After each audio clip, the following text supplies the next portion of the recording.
Today I'm making an absolutely delicious raspberry apricot and pineapple jam.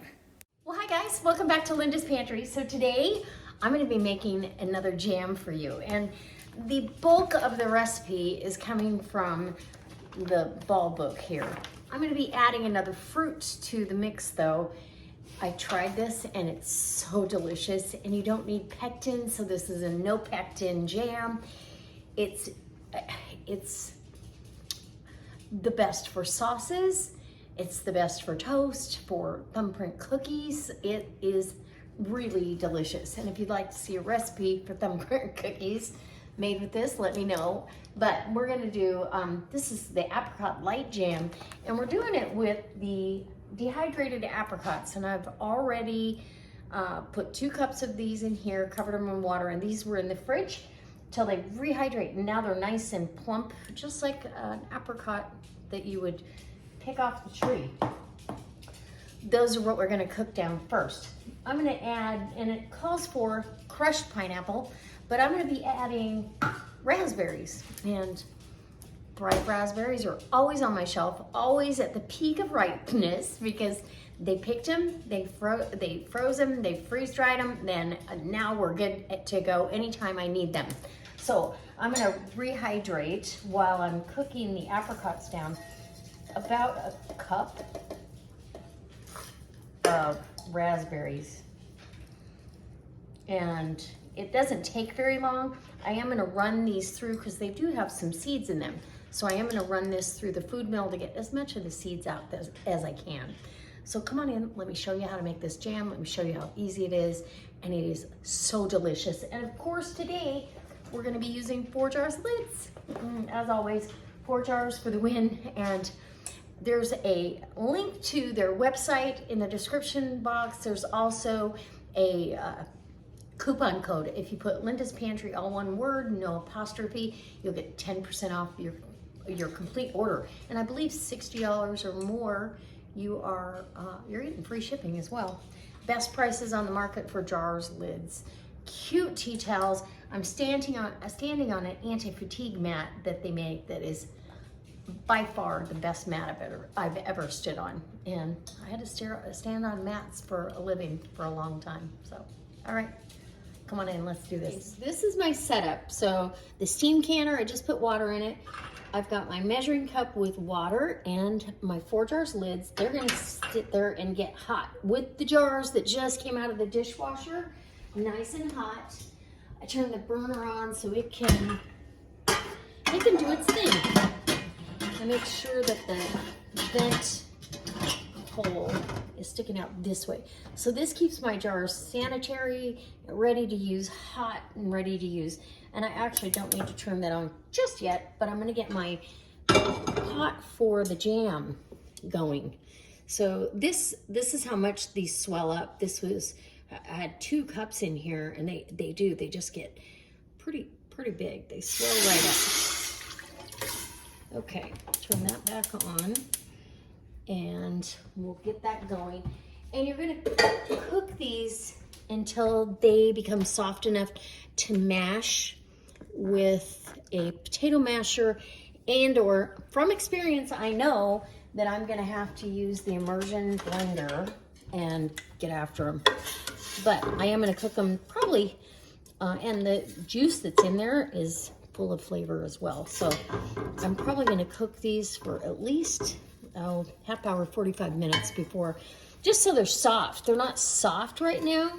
They're, it's a rehydrated fruit, but it's not ready to be mashed. So we'll get that nice and soft, and we'll bring you back, and I'll get my sugar ready. It calls for 3.5 cups of sugar, but I'm gonna add an extra 1/4 cup because of the raspberries. So I'm gonna turn the burner off while this is going. I've got about 3/4 cup of raspberries that are refreshed, and I want the liquid as well. The juice is gonna add flavor, and they're very tart. Thrive doesn't add any sugar to it. So here we go.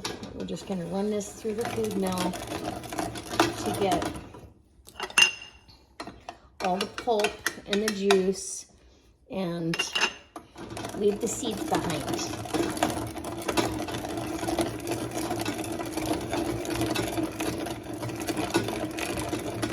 And you want the fine mesh on the blade. You can see. Ooh, look at that.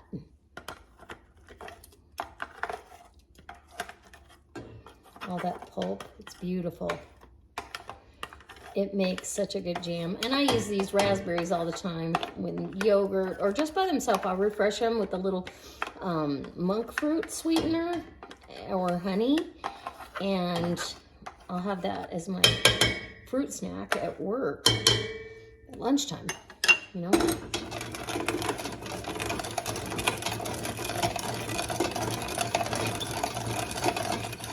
I think that's about it. That's pretty easy. It's going to take longer to clean it up than it is to the rest of it. So get all the pulp you can. And then I can turn the burner back on because this doesn't really matter now. It's gonna make this a beautiful pink color too. Okay, so I'm gonna turn the burner off. This is cooked down now for about 40 minutes, half hour, 40 minutes. I make sure my immersion blender is in place, and I'm gonna immersion blend this.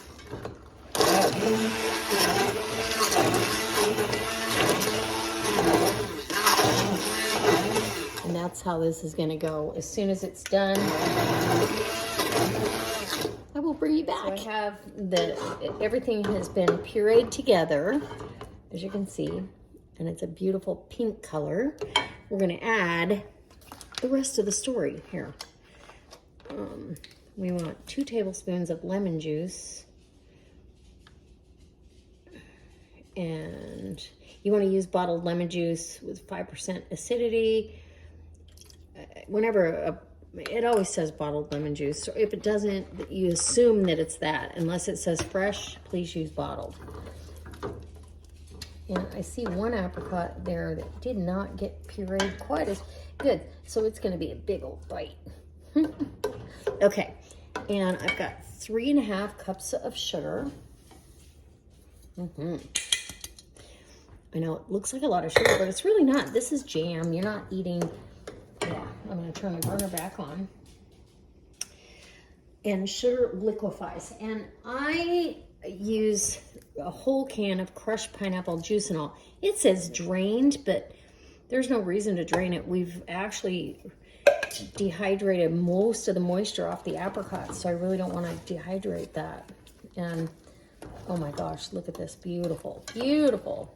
It's already turning just this pretty pink color. It's gonna be wonderful. Okay, I'm gonna bring this back up to a simmer, and I'm just gonna simmer this down until it jams. And when I have jam, we're gonna start jarring it up. But can you see the color? And that apricot has to get chopped up, choppy chop. So I might go ahead. The other recipe without the raspberries calls for orange juice and pulp.